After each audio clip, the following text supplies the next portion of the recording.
Llegamos al último culto del año de nuestra iglesia y coincidentemente al último sermón sobre Primera Tesalonicenses. Es el último párrafo que vamos a estudiar con esto. El libro se nos acaba. Quisiera invitarlos a leer para iniciar entonces el capítulo 5, versículos 12 al 24, y pensar en una iglesia para el 2020, ¿no? Esto de ser iglesia no es tan fácil después de todo. Tampoco es algo que hayamos inventado nosotros, pero se espera de nosotros que seamos la iglesia que Dios quiere para el próximo año. Es un buen día para mirar un poco el pasado y también proyectarnos hacia el futuro. Capítulo 5, versículos 12 al 24. Hermanos, les pedimos que sean considerados con los que trabajan arduamente entre ustedes y los guían y amonestan en el Señor. Ténganlos en alta estima y ámenlos por el trabajo que hacen. Vivan en paz unos con otros. Hermanos, también les rogamos que amonesten a los holgazanes, estimulen a los desanimados, ayuden a los débiles y sean pacientes con todos. Asegúrense de que nadie pague mal por mal, más bien, esfuércense siempre por hacer el bien, no solo entre ustedes, sino a todos.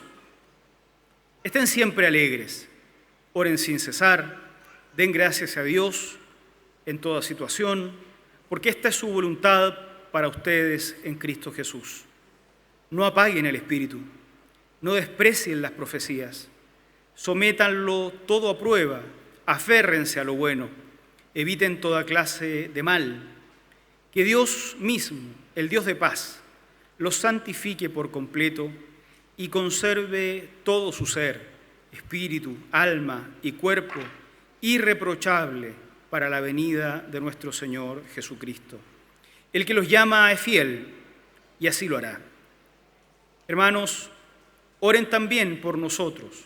Saluden a todos los hermanos con un beso santo. Les encargo delante del Señor que lean esta carta a todos los hermanos. Que la gracia de nuestro Señor Jesucristo sea con ustedes. Estas últimas palabras suelen ser la forma en que el apóstol termina sus cartas enviando saludos a las iglesias a las que él escribe.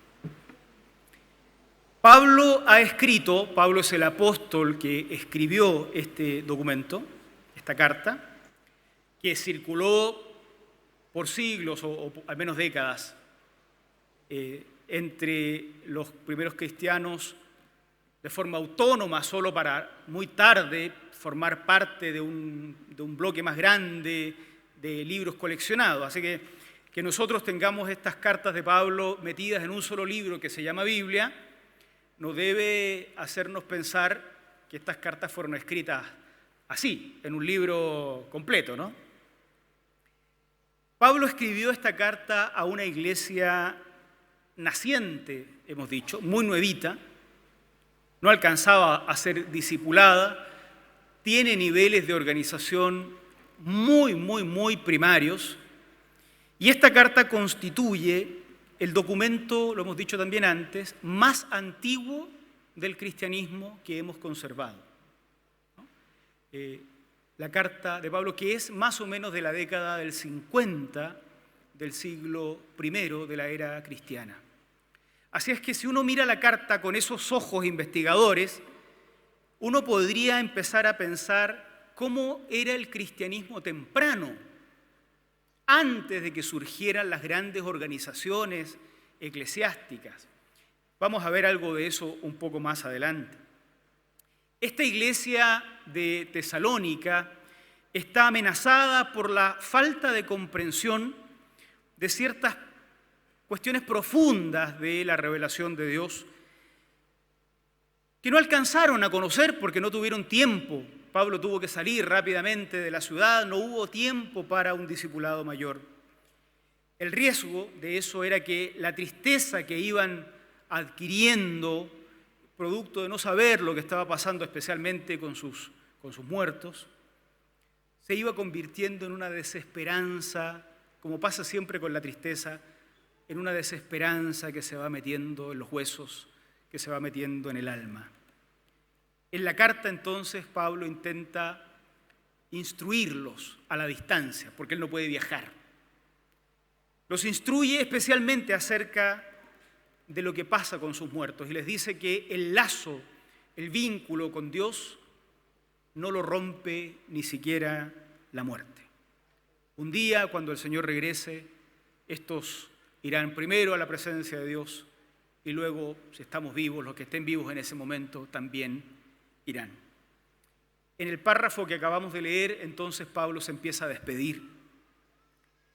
Y como palabras finales, introduce una serie de consejos que garanticen el funcionamiento de la iglesia hacia el futuro. Entonces es muy interesante leerlo hoy, el último culto del año, como una forma, como si estuviéramos espiando a ver qué le dice Pablo a los tesalonicenses como último consejo para lo que viene por delante, y así leerlo también nosotros. ¿Qué nos dice Pablo como último consejo del año para la iglesia que se nos viene por delante? Yo quiero destacar 4 elementos que me parecen importantes y ustedes en su casa pueden encontrar otros todavía más importantes incluso y profundizarlos, ¿no? Yo propongo 4. Primero, Pablo habla sobre la organización de la iglesia. Versos 12 y 13. Hermanos, les pedimos que sean considerados con los que trabajan arduamente entre ustedes y los guían y amonestan en el Señor. Les pedimos que sean considerados. Las palabras griegas que están detrás de esto impulsan a pensar más bien en cómo les pedimos que vean, que identifiquen a las personas que trabajan arduamente entre ustedes y que los guían. Los traductores escogen estas palabras en castellano para mejor reflejar el término griego, ¿no? La idea de ese que guía en griego es la idea del que está enfrente. Identifiquen al que trabaja arduamente entre ustedes. Identifiquen a esos que se paran al frente. Estamos hablando de una iglesia que no tiene los niveles de organización que tendrá la iglesia de fines del siglo I. No hay un perfil para elegir obispos, no hay un perfil para elegir diáconos, no hay votaciones, no hay asambleas, no hay nada de eso. Entonces ustedes imaginarán, identifiquen a ese que está frente a ustedes. Ese es el hermano, no sé si a ustedes les pasa, cuando se juntan en casa y alguien tiene que hacer una oración o una reflexión bíblica. Siempre hay uno al que tiramos al frente, ¿no? Bueno, tú eres más viejo en la iglesia, di unas palabras. O cuando uno va en Navidad o en Año Nuevo a la casa de la familia y en la familia saben que uno es evangélico y dice, bueno, tú que eres evangélico, di algunas palabras. Eso era la organización de la iglesia naciente. No había otra cosa. No habían estructuras organizacionales rígidas, nada. La iglesia, sin embargo, podía reconocer quiénes eran los hermanos que enseñaban, quiénes eran los que trabajaban arduamente, quiénes eran los que amonestaban. Y eso es lo que dice Pablo, véanlos, identifíquenlos. Lo que está pasando con estas breves palabras es que Pablo está identificando una organización naciente en el cristianismo temprano. Esto es súper relevante porque hay una dicotomía falsa, una especie de pugna ficticia, artificial, entre la organización de la iglesia y la iglesia como organismo viviente. ¿Conocen el concepto? La iglesia es un organismo viviente que se organiza para mejor funcionar en las diferentes sociedades. A partir de esta declaración, históricamente, ha habido un movimiento pendular. A veces se enfatiza de manera exacerbada el carácter de organismo viviente a tal punto que la organización como que no sirviera para nada. La organización es algo espurio, es falso, lo han inventado los burócratas del siglo XX o lo que fuera. Lo único que importa es el cuerpo, el organismo viviente.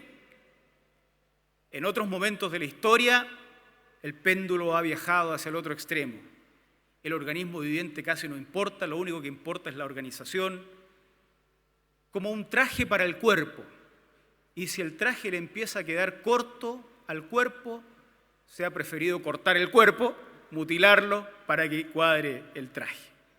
Lo ideal se da cuando se entiende que el traje está al servicio del cuerpo, pero es un servicio muy importante.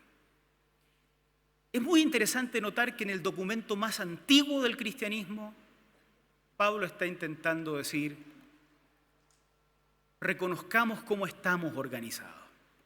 No todos amonestan, no todos se paran enfrente, no todos trabajan arduamente.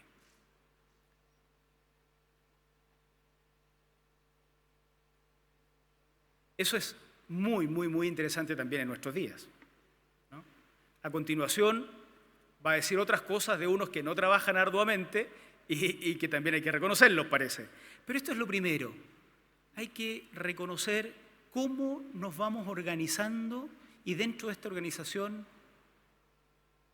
cómo estamos participando de este proyecto histórico que es la Iglesia, de esta bajada histórica contextual de lo que es la Iglesia universal de Jesucristo. Entonces yo sirvo a la Iglesia, sí, pero ¿dónde sirve a la Iglesia? ¿En el espacio? ¿En el aire? ¿En el universo? ¿O sirve, voy a poner este ejemplo, en la Iglesia de Providencia? A media cuadra de Plaza Italia, con todo lo que esto significa. ¿Sirve dónde? Necesitamos esta organización. Y Pablo dice, está bien, además de esto, reconozcámonos. No les voy a pedir que miren para el lado, pero si uno mira para el lado, uno identifica, ¿no? Los que trabajan arduamente, los que nos amonestan. Hay hermanos a los que uno dice, no sé si a ustedes les pasa, pero toda la vida nos ha pasado, ¿no? Cuando este hermano me llama la atención, o cuando esta hermana me llama la atención, le creo. Porque uno le reconoce autoridad, ¿o no? Cuando este hermano me dice, le creo. Pero también está lo otro, ¿no? Cuando este me llama la atención, no le creo mucho.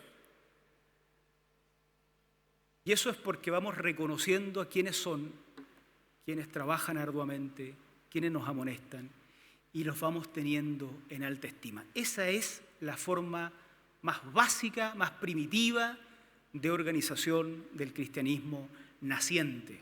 De ahí para adelante, todas las organizaciones de la Iglesia, incluso la nuestra, intentan de una u otra forma reflejar que quienes son nuestras autoridades hayan pasado por ese reconocimiento y que sean tenidos en alta estima. El otro tema que menciona Pablo tiene que ver con la composición de la Iglesia. Es un tema igualmente interesante, sabroso también. Hermanos, verso 14, les rogamos que amonesten a los holgazanes. La palabra suena fea, holgazán, pero suena más linda de lo que es originalmente en griego, para que ustedes vean. El holgazán, que los traductores tradujeron como holgazán, en otras Biblias se habla de ociosos. En realidad se refiere a esa persona desordenada, inquieta. Para usar una palabra actual, díscola. Es un término militar que se aplica a ese, diré yo, soldado, a esa milicia, en general, que no se pone en la fila, que se sale de la fila.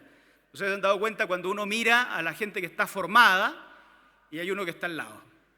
Ese arruinó la fila, ¿no? Lo que se traduce por holgazán acá en realidad se refiere a ese creyente, a ese hermano en la iglesia de Tesalónica, digo yo, no acá, en la iglesia en Tesalónica. Inorgánico, inorgánico. Se sale de la orgánica eclesial y va por su cuenta y hace lo que se le antoja, ¿no? La iglesia toma acuerdo sobre hacer algo y dice, bueno, a mí me importa nada el acuerdo, yo hago lo que a mí se me antoja. Amonesten al holgazán, estimulen al desanimado. Ese desanimado no es cualquier desanimado, no es pobre el hermano desanimado, este es un reproche, es una persona que está con un desánimo exagerado, que supera el desánimo y la tristeza normal. ¿Se acuerdan que hace unas semanas atrás predicábamos sobre no quiero que se entristezcan como los que no tienen esperanza? Bueno, ese es este. Este es el desánimo del que no entiende y se desanima como el que no tiene ninguna esperanza. Está fuera de la tristeza normal del creyente que vive en esa condición. Algunos traducen esto como pusilánime. Hay que amonestar al holgazán y hay que estimular al desanimado y hay que ayudar al débil. El débil probablemente es ese tesalonicense que producto de las persecuciones no logró mantenerse en la firmeza del Señor, sino que terminó tal vez negando a Cristo a causa de las persecuciones. Débil. A nosotros también las palabras nos suenan medias suaves, casi empáticas. No, Pablo los está reprochando. El holgazán, al desanimado, al débil. Pero con todos ellos se nos dice, sean pacientes. Otra cosa muy interesante, pacientes. El que trabaja mucho en la obra del Señor probablemente mira para el lado y dice, y este es un holgazán. Mira para el otro lado y dice, y este es un desanimado. Y le dan ganas de chicotear a todo el mundo para que todos avancen al ritmo del que trabaja arduamente. Y Pablo parece que sabe que así funcionan las iglesias. Y dice, paciencia, tengan paciencia. No todos serán de los que amonestan, no todos serán de los que trabajan arduamente, no todos serán de los que están parados delante y nos enseñan, no todos serán. Hay otros a los que habrá que estimular, empujar, animar. Las iglesias siguen hasta el día de hoy y seguirán siempre estando constituidas de esta forma tan mixta. Seguiremos siendo llamados a identificar a unos, a estimular a otros, a animar a otros, tal vez a frenar a algunos, ¿no? que querrían correr en un compromiso con el Señor y todo. La composición de la iglesia es algo que Pablo quiere recordarle a los tesalonicenses y a su vez nos recuerda a nosotros, porque el 2020 tendremos, igual que ahora, igual que hace 2000 años, una iglesia así de mixta. En tercer lugar, el apóstol quiere dejar con ellos algunos consejos para la vida diaria de la iglesia. Verso 16, miren ustedes. Estén siempre alegres, oren sin cesar, den gracias a Dios en toda situación, no apaguen al espíritu, no desprecien las profecías, sométanlo todo a prueba, aférrense a lo bueno, eviten toda clase de mal. Eso es como la vida diaria, la vida doméstica de la iglesia. Pablo no está lejos. Tiene que resumir en pocas palabras elementos básicos que permitan el funcionamiento de la iglesia para la posteridad. Estén alegres. No es lo mismo esto de estar alegres o gozosos que simplemente tener risa. No es eso. No es la superficialidad del humor o de lo cómico. La alegría tiene que ver acá con optimismo. Recuerden que Pablo viene corrigiendo que es un error la tristeza sin esperanza.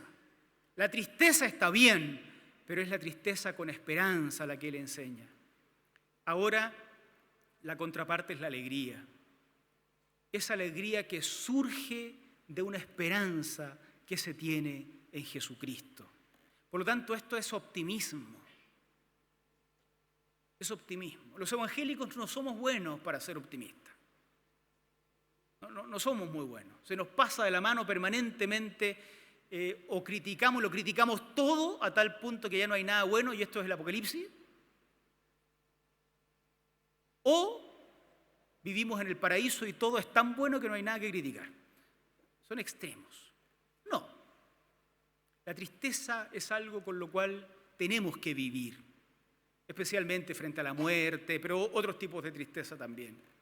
Pero no es la tristeza desesperanzada per se. Es una tristeza que se vive con esperanza. Porque lo que está en el futuro no es la destrucción de todas las cosas. Lo que está en el futuro es el reencuentro con el Cristo vivo. El reencuentro con aquel que salvó nuestra vida. Por lo tanto, lo que está en el futuro es siempre algo que genera alegría para el creyente, no tristeza. Las visiones apocalípticas de la vida nos han hecho un pueblo más bien triste y poco optimista. Somos gruñones además, ¿no? Todo está malo, no hay nada bueno. Estén siempre alegres. Oren sin cesar. Oren sin cesar. No se debe interpretar esto literalmente en el sentido de la práctica evangélica. Si ustedes van manejando y con los ojos cerrados orando, van a chocar. Orar sin cesar es una actitud de permanente comunión con Dios. Estamos en permanente comunión con Dios. Fíjense que hay expresiones que nosotros usamos que como que desdibujan la enseñanza de la Biblia. Nosotros no entramos a la presencia del Señor cuando cerramos los ojos y nos arrodillamos, y no salimos de la presencia del Señor cuando abrimos los ojos y nos ponemos de pie. No entramos a la presencia del Señor cuando entramos al templo. Y no es que salgamos de la presencia del Señor cuando salimos a tomar el metro o al sol o a lo que fuera. Nosotros vivimos permanentemente en la presencia del Señor, en todo lo que hacemos. Y la oración entonces, sin cesar, es perfectamente posible, porque vivimos en permanente estado de comunión con el Señor. Y yo recuerdo, bueno, yo vengo del sur, ustedes saben, y tengo antepasados evangélicos, historias, todos los que tenemos antepasados evangélicos tenemos historias, ¿no? Algunas serán verdad y otras no son tan verdad, las historias son así. Y sí, los bisabuelos tenían unos terrenos y había un lugar que un rayo había cortado un árbol y era un lugar donde el bisabuelo acostumbraba a ir a orar. Crecimos con esas historias. Mi abuelo falleció mientras oraba en el templo y el bisabuelo falleció mientras oraba en el árbol famoso que tenía la familia y solo lo encontraron muerto cuando fueron a ver que no volvía a casa. Así que la práctica de la oración para nosotros estaba siempre asociada, como el himno, a ir a solas al huerto a orar. Eso era un himno con el que crecimos. Ve a encontrar un huerto en Santiago a las 3 de la tarde en el metro, a ver cómo te va. Es imposible replicar esa vida campestre, relajada, tranquila, lejos del mundanal ruido, literalmente, en las grandes ciudades. Este texto sería inaplicable a la vida de las iglesias si uno viviera románticamente en otros tiempos. Orar sin cesar es posible cuando estás en las cárceles romanas, cuando estás siendo quemado en el circo romano, cuando las fieras te van a comer, cuando viajas en el metro, cuando vas de viaje, cuando estás en casa. Se puede vivir en permanente actitud de comunión con Dios y eso es lo que nos demanda la Escritura. No apaguen al Espíritu. Para el apóstol es muy importante la tarea del Espíritu Santo. El apóstol tiene varias epístolas, varias cartas en la iglesia, en el Nuevo Testamento, y para él el Espíritu Santo produce en las personas esa transformación desde ser una persona recién llegada a la fe hasta convertirse en creyentes maduros, capaces de reproducirse en otros creyentes que se convertirán también en creyentes maduros. Por lo tanto, la obra del Espíritu Santo es esa. Uno está o debiera estar expuesto a las transformaciones que el Espíritu Santo está operando en nosotros. No apagar el Espíritu es eso. No dejar de exponerse a la obra que el Espíritu Santificador está obrando en nuestras vidas. Al contrario, hay que abrirse al encuentro con este Espíritu que nos va santificando, que nos va transformando, que nos va convirtiendo en hombres y mujeres maduros en la fe de Jesucristo. Apagar el Espíritu o avivar el Espíritu nada tiene que ver con subir o bajar el volumen de nuestras manifestaciones visibles o de nuestras experiencias o sensaciones eclesiásticas. De ninguna manera.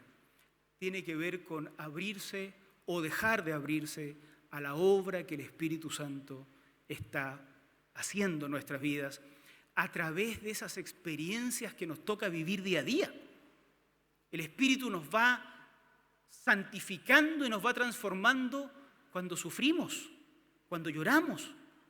Nos va llenando cuando tenemos carencias, pero también nos va santificando, llenando, transformando cuando nos toca tener abundancia.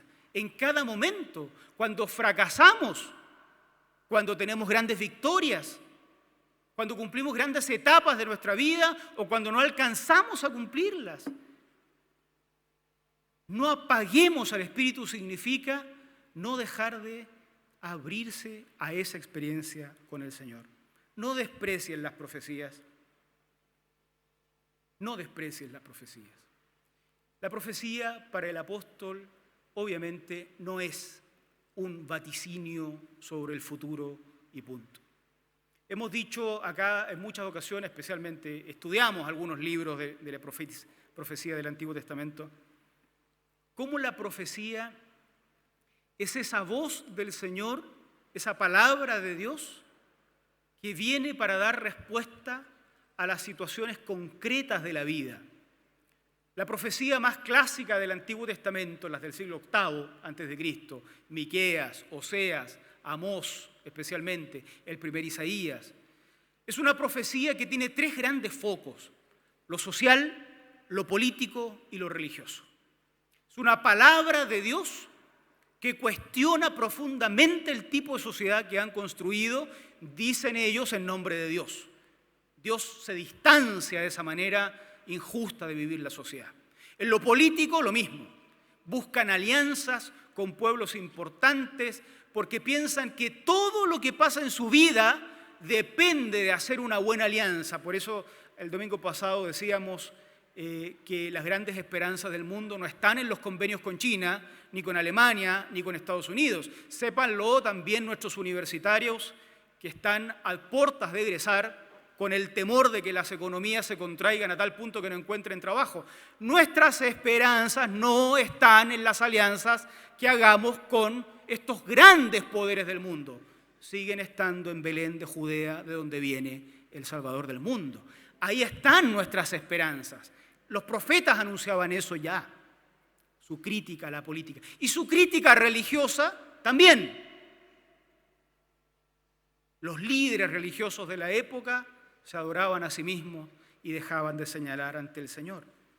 No despreciar la profecía es no dejar de ver cómo la voz del Señor sigue actuando como mensaje para nuestros tiempos presentes.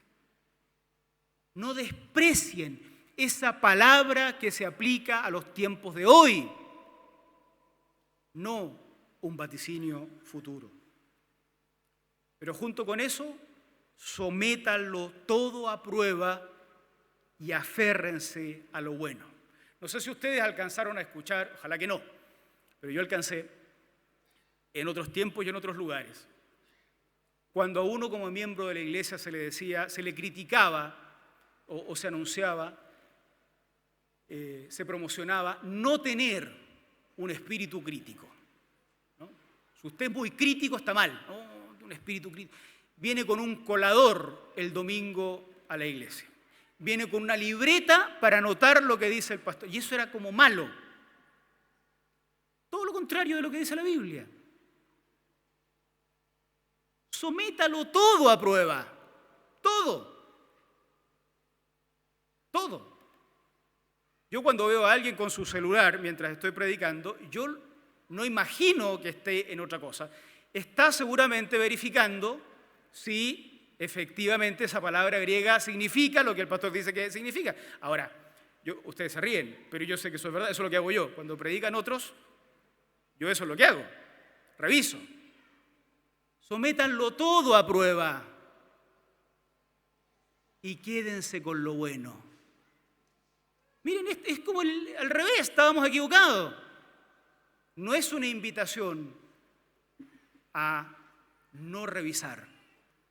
Ahora, someterlo todo a prueba significa, por supuesto, un derecho, pero una enorme responsabilidad.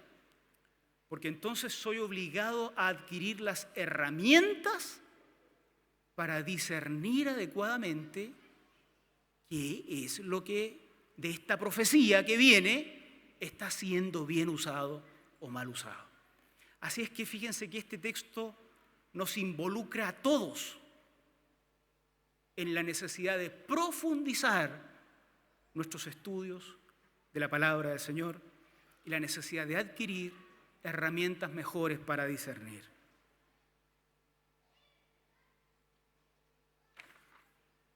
Las palabras finales del apóstol son igualmente importantes y es lo cuarto que nos deja. Versículos 23 al 24. Que el Dios de paz los santifique por completo.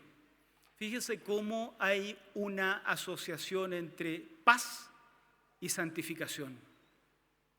A mí esto me parece relevante porque a veces la experiencia es que la santificación de unos más que otros, en lugar de producir paz, produce discordias. El que se cree más santo mira por sobre el hombro al que es menos santo. Ya sabemos que en la iglesia la composición va a determinar que hayamos de todo.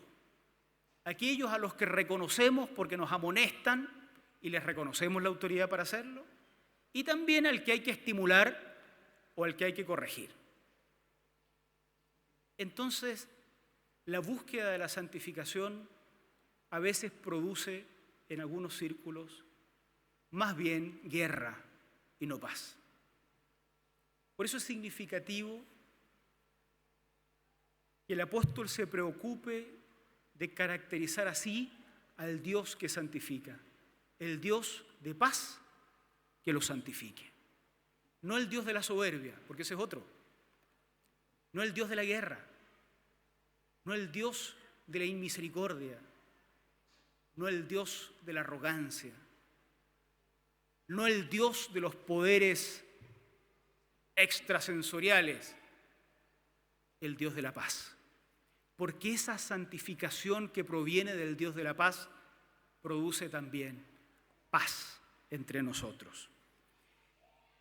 Que los santifique para conservarlos irreprochables para la próxima elección, ¿o no? ¿Cómo dice? Irreprochables para la venida del Señor. Nosotros no debemos buscar ser irreprochables entre nosotros mismos, como si los que nos evaluáramos fuéramos nosotros nomás. Irreprochables ante el Señor en su venida. La venida del Señor es la gran esperanza en el horizonte de la iglesia y esa venida nos iguala. El Dios de paz operará en nosotros de tal forma que seamos irreprochables para su venida. Y en este punto, algunos de nosotros estamos diciendo, entonces está todo perdido, porque yo de irreprochable tengo bien poco. ¿Cómo va a ser que cuando venga el Señor me encuentre irreprochable? Estamos todos fritos acá. Bueno, algunos no, pero la mayoría de nosotros estamos fritos, seguro. Parece que Pablo sabe esto y finalmente dice, el que los llama, el que está pidiendo estas cosas, el que los convocó a su seguimiento, Él es fiel y Él, por lo tanto, lo hará. no nosotros, Él lo hará, de tal forma que seremos irreprochables por la gracia del Dios de paz que nos santifica el día del retorno del Señor. Tenemos entonces lindos desafíos para el 2020, algunos que surgen de esto que mencioné acá y otros que surgirán de su propia lectura de la Biblia durante esta semana. Recordamos algunos nomás. Debemos participar en la organización de la iglesia y cuidarla. La iglesia nunca ha sido una iglesia sin organización, nunca. Tuvo organizaciones rudimentarias, básicas, primitivas, si ustedes quieren, pero el documento más antiguo del cristianismo ya da cuenta de una organización inicial. Participemos de esa organización. Participemos activamente. La iglesia es muy amplia. Conozcan su iglesia. Conózcanla. Métanse en todos lados. A las personas que están llegando y que están conociendo la iglesia, métanse por todos lados.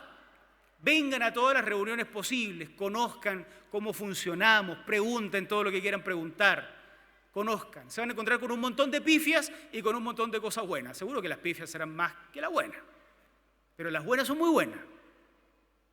Conozcan y luego participen, porque esa organización permite que el organismo viviente que es la iglesia encuentre caminos expeditos para su funcionamiento en nuestros tiempos y en nuestra sociedad.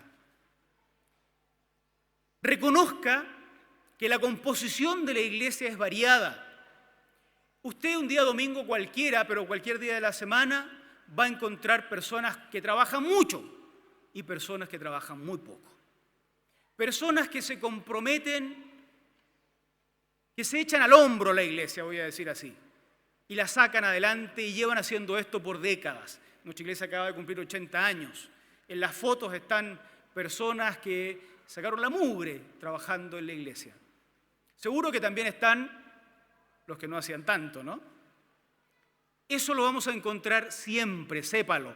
Ojalá todos seamos de aquellos que sirven, que trabajan arduamente en la obra del Señor, en los diferentes ministerios de la iglesia, pero recordando que la iglesia es mucho más grande que los ministerios en los que servimos particularmente. Es mucho más grande.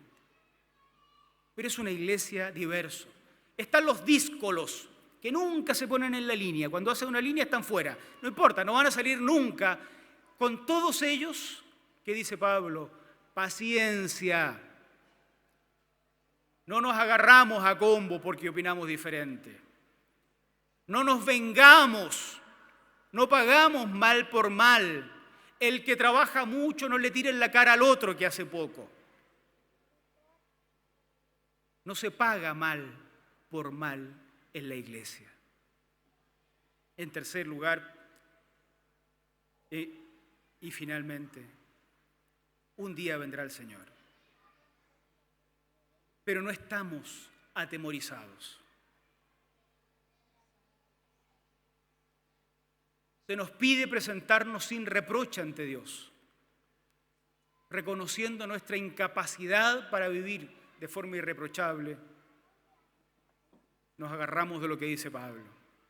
El que nos llamó a este servicio es el que el 2020, si viene el Señor, nos va a presentar ante Él de forma irreprochable. Que el Dios de paz nos santifique a todos por completo. Y que esa paz del que nos santifica también opere haciendo de nosotros gente de paz. Con esto en mente tenemos un 2020 promisorio. Una linda expectativa de ser iglesia el 2020. Optimista, porque el que estará en marzo, en abril, en mayo, es el mismo que estuvo en la década del 50 del siglo I guiando a Pablo a decirle a esa gente que moría por el Evangelio que estén alegres, estemos alegres, optimistas, esperanzados, victoriosos, porque aún cuando haya carencias, lágrimas, ese que prometió estar con nosotros estará mañana, pasado y en lo que viene por delante. Que Dios nos dé un 2020 con la posibilidad de ser la iglesia que Dios quiere que seamos. Que el Señor nos bendiga. Amén. Oramos al Señor. Pónganse ustedes de pie, por favor. Y terminamos cantando al Señor.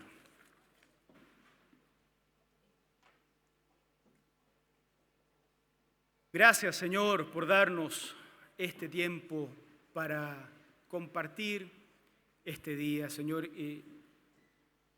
la palabra, el canto, la conversación, por permitir que nos abrazáramos. Te rogamos, Señor, que nos ilumines y nos bendigas para tener un 2020 cargado de tus bendiciones, con prosperidad, con grandes victorias. Y aquellos elementos y aquellos momentos en que nos toque llorar o tener temor, que podamos superarlos, Señor, con la confianza de que tú estás con nosotros, que tú no nos has dejado solos, que sigue dependiendo de ti nuestra vida, la de nuestras familias, la de nuestro entorno. Hazte cargo, Señor, de nuestras vidas, porque las hemos dejado sobre tu altar. Gracias en el nombre de Cristo Jesús. Amén.